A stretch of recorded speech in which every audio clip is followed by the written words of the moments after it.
شام میں اسد خاندان کے 50 سالہ دور اقتدار کا سورج ڈوب گیا۔ بشار الاسد کی 24 سال پر محیط حکومت ختم۔ بشار الاسد طیارے پر فرار۔ حکومت مخالف جنگجوؤں نے بغیر کسی مزاحمت کے دمشق کا کنٹرول سنبھال لیا۔ شام کے مختلف شہروں میں عوام سڑکوں پر نکل آئے، آزادی کے نعرے لگائے، بشار الاسد کے والد کا مجسمہ گرایا۔ دمشق میں مشتعل ہجوم نے ایرانی سفارت خانے پر دھاوا بول دیا۔ عمارت میں گھس کر توڑ پھوڑ۔ غیر ملکی میڈیا کے مطابق 2000 شامی فوجیوں نے عراق میں پناہ لے لی۔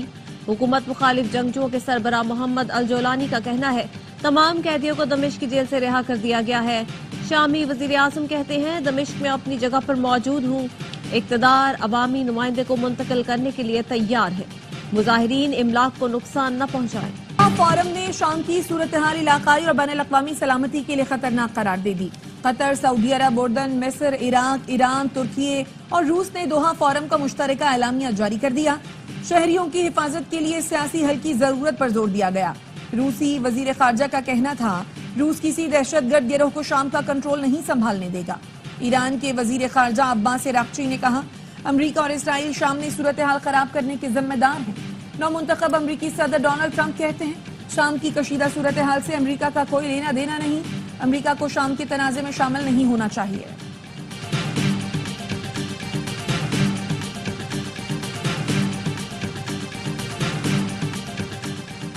اسرائیلی حکومت نے جنوبی شام میں ٹینک داخل کر دیے۔ لبنانی ٹی وی المنار کے مطابق اسرائیلی ٹینکوں نے گولان کی پہاڑیوں سے سرحدی باڑ کو عبور کیا۔ اسرائیلی میڈیا نے بھی شام کے جنوب میں واقع کنیترا کے علاقے میں قابض فوج کے بڑے پیمانے پر آمد کی اطلاع دی تھی۔ پاکستان کے وزارت خارجہ نے شام میں پاکستانیوں کی سہولت کے لیے کرائسس مینجمنٹ یونٹ فعال کر دیا۔ پاکستانی سفارت خانے نے شام میں پاکستانیوں سے رابطے تیز کر دیے۔ دمشق میں پاکستانی سفارت خانے کے واٹس ایپ نمبرز اور ای میل پر رابطے کیے جا سکتے ہیں۔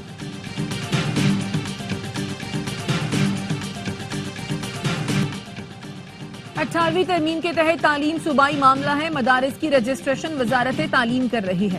قومی اسمبلی اس پر قانون سازی نہیں کر سکتی۔ مدارس رجسٹریشن ایکٹ پر صدر مملکت کے اعتراضات سامنے آ گئے۔ ایوان صدر کے ذرائع کا کہنا ہے لکھنا چاہیے اس بل کا اطلاق صرف اسلام آباد کی حدود میں ہوگا۔ اسلام آباد کے لیے پہلے سے رجسٹریشن کا قانون موجود ہے، پہلے اسے منسوخ کرنا پڑے گا۔ یہ بھی ابہام ہے پہلے سے قانون کی موجودگی میں دوسرا قانون کیسے بن سکتا ہے۔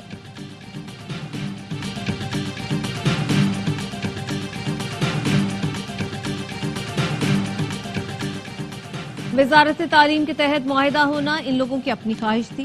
رجسٹریشن کے معاہدے پر سب نے دستخط کیے تھے۔ سابق وفاقی وزیر تعلیم شفقت محمود کی اے آوائی نیوز سے گفتگو، کہا مدارس رجسٹریشن معاہدے کے وقت کسی نے 18ویں ترمیم کا ایشو نہیں اٹھایا تھا۔ ہمارے دور میں معاہدے کے چند شقوں پر انہوں نے عمل درآمد روک دیا تھا۔ رجسٹر نہ ہونے والے مدارس کو بند کرنے پر اتفاق کیا گیا تھا۔ گورنر اسٹیٹ بینک سے بات کر کے اکاؤنٹ کھلوائے گئے۔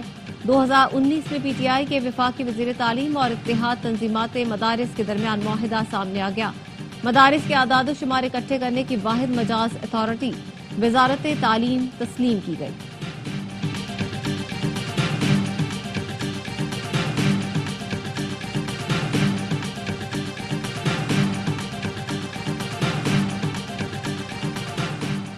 حکومت نے معاہدے پر خود عمل نہیں کیا، مدارس کے جتنے اکاؤنٹ بند ہیں وہ اب تک نہیں کھلے۔ سیکریٹری جنرل وفاق المدارس مولانا حنیف جالندھری کہتے ہیں پہلے سے موجود رجسٹریشن کو تسلیم بھی نہیں کیا جا رہا۔ چیئرمین پاکستان علماء کونسل طاہر اشرفی نے کہا کل بھی مدارس کی چوکیداری کی تھی، آج بھی کریں گے۔ مدارس میں لاکھوں طلبہ اور اساتذہ ہیں، کوئی چیز مسلط نہیں کی جا سکتی۔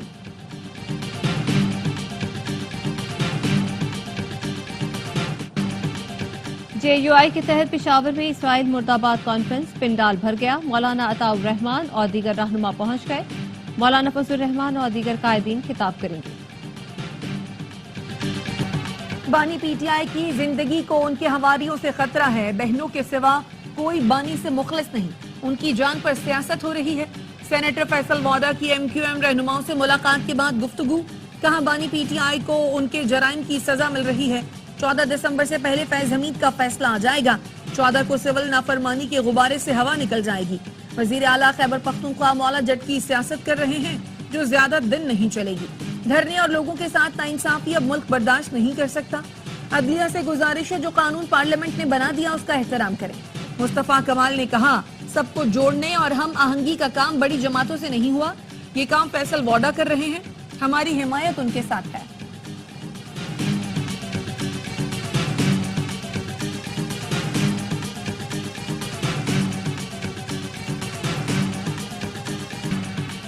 سول نافرمانی کی بات مضحکہ خیز اور شرمناک ہے۔ پہلے ہی تمہاری نافرمانی کی ایسی کی تیسی پھیر چکے ہیں، تم وہاں سے بھاگ چکے، اب کس کی نافرمانی ہے؟ وزیر اطلاعات عطا تارڑ کہتے ہیں جھوٹا بیانیہ بنا کر سیاست کی جا رہی ہے، عوام نے تشدد کی سیاست کو رد نہ کیا ہوتا تو یہ بھاگتے نہیں۔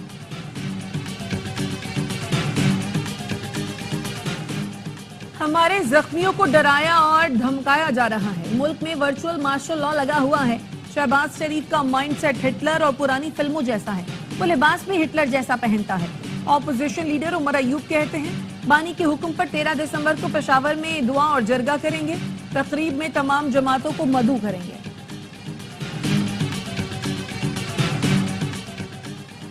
سوشل میڈیا پر شرانگیزی پھیلانے والے مزید 7 ملزمان کے خلاف مقدمات درج۔ ذرائع کا کہنا ہے کہ ملزمان کا تعلق مظفر گڑھ سے ہے۔ کوٹ ادو سے منتخب P T I M N A Shabbir Qureshi کے خلاف کار سرکار میں مداخلت پر مقدمہ درج کر لیا گیا۔ پولیس کی مدعیت میں درج مقدمے میں 5 افراد کو نامزد کیا گیا۔ حکومت مخالف نعرے لگانے اور پولیس کو دھمکیاں دینے کی دفعات شامل ہیں۔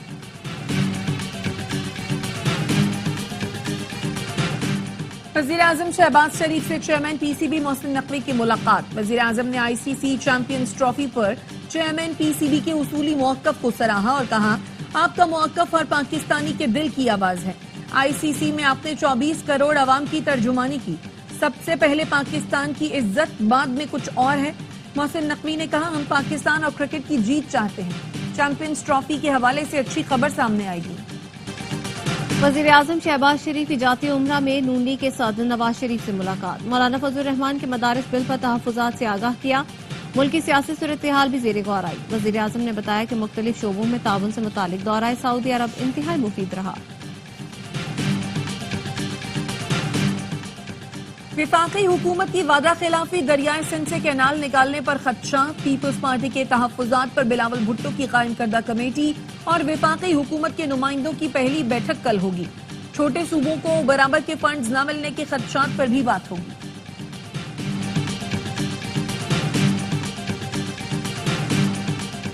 پاکستان براڈ کاسٹرز ایسوسی ایشن کا معطل ٹی وی ریٹنگ سروسز کی فوری بحالی کا مطالبہ۔ چیئرمین پیمرا کو خط لکھ دیا۔ ٹی وی ریٹنگ سروسز معطلی سے پیدا ہونے والی پریشانی پر تشویش کا اظہار۔ پی بی اے نے کہا ٹی وی ریٹنگ کی اچانک معطلی سے میڈیا میں سرمایہ کاری میں کمی ہوئی، براڈ کاسٹرز اور ایڈورٹائزرز شدید متاثر ہوئے۔ پیمرا کے فیصلے سے بہت سے اشتہاری مہم منسوخ کر دی گئی۔ PEMRA T V rating services معطلی کا فیصلہ جلد واپس لے کر بحال کرے۔ T V ratings broadcasters اور ایڈورٹائزرز کے لیے سب سے اہم پیمانہ ہے۔ ٹی وی ریٹنگ سروسز کی معطلی سے ریونیو شدید متاثر ہوئے ہیں۔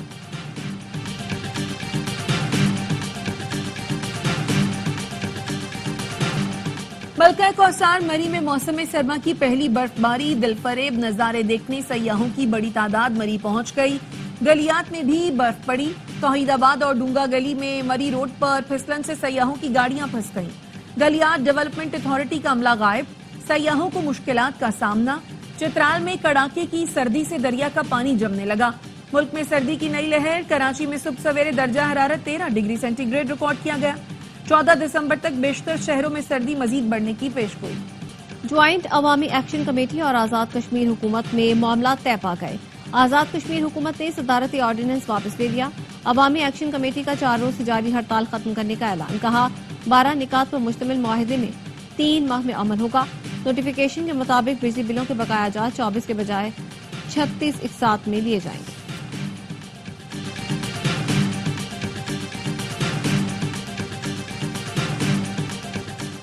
خیبر پختونخوا حکومت کا ہیلی کاپٹر ادویات اور سامان لے کر پاڑا چنار پہنچ گیا۔ سامان متعلقہ حکام کے حوالے کر دیا گیا۔ واپسی پر 3 مریضوں کو پشاور منتقل کر دیا، جن کی حالت تشویشناک ہے۔ میڈیکل اور ڈینٹل کالجز میں داخلے کے لیے سندھ کے 8 تعلیمی اداروں میں ٹیسٹ، امتحانی مراکز میں موبائل فون سمیت الیکٹرانک ڈیوائسز پر مکمل پابندی تھی۔ اوکاڑا میں جی ٹی روڈ پر گاڑی کی رکشے کو ٹکر بچے سمیت 3 افراد جاں بحق ہو گئے، 4 زخمی اسپتال منتقل۔ سوات میں گھر میں سلنڈر پھٹ گیا، 2 بچے جان سے گئے، 1 زخمی۔ کشمور پولیس نے اسلحے کی بڑی کھیپ پکڑ لی، 7 ملزمان گرفتار۔ پولیس کا کہنا ہے کہ اسلحہ کچے کی طرف جانے والے ٹرک سے پکڑا۔ اسلحہ ڈاکوؤں کے مختلف گینگز کو سپلائی کیا جاتا تھا۔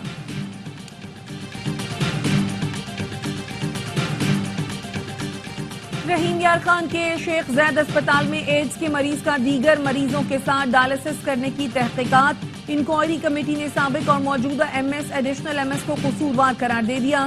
Head of nephrology, staff nurse, dialysis board اور دیگر بھی قصوروار قرار۔ رپورٹ کے مطابق خوش قسمتی سے ایڈز سے متاثرہ شخص کے سوا تمام کی رپورٹس منفی ہیں۔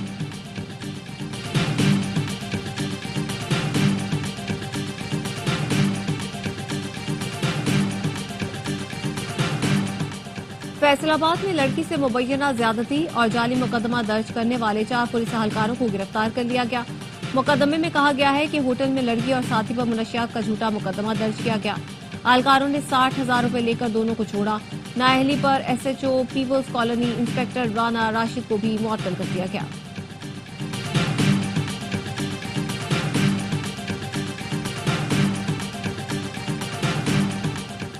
کراچی کے سفاری پارک میں سونو نامی ہتھی انتقال کر گئی۔ سفاری پارک کے عملے نے ڈاکٹرز کی ٹیم کو طلب کر لیا۔ سفاری پارک انتظامیہ کا کہنا ہے ہتھی بالکل صحت مند تھی، سب مردہ حالت میں ملی۔ میئر کراچی مرتضی وہاب کا ہتھی کی موت کی تحقیقات کا حکم، کہا حقائق سے عوام کو آگاہ کیا جائے گا، ہتھی کا پوسٹ مارٹم کل کیا جائے گا۔ چیمپئنز T20 کپ میں پینتھرز نے ڈالفنز کو شکست دے دی۔ ڈالفنز نے پہلے بیٹنگ کرتے ہوئے 160 رنز بورڈ پر لگائے۔ پینتھرز نے ہدف پاساری 2 وکٹوں پر 4 اوورز پہلے ہی حاصل کر لیا۔ تمام میچ اے اسپورٹس پر براہ راست دکھائے جا رہے ہیں۔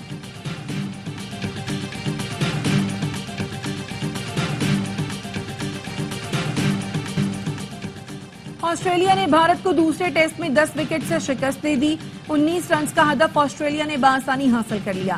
بھارتی ٹیم دوسری اننگز میں صرف 175 رنز پر ڈھیر ہوئی۔ آسٹریلیا نے پہلی اننگز میں 157 رنز کی برتری حاصل کی تھی۔ پہلی اننگز میں سٹارک نے 6، دوسری اننگز میں پیٹ کمنز نے 5 شکار کیے۔ اور عالمی اردو کانفرنس جشن کراچی 2024 کا چوتھا اور آخری روز، 7 کتابوں کی رونمائی، اے آئی اور ڈیجیٹل ہیومینٹیز پر بھی سیشنز کانفرنس کا حصہ۔ میں ہوں کراچی سیشنز میں بشرا انصاری، فہد مصطفیٰ اور جاوید میاداد مہمان بنے گے۔ اختتامی اجلاس کے مہمان خصوصی گورنر سندھ ہوں گے۔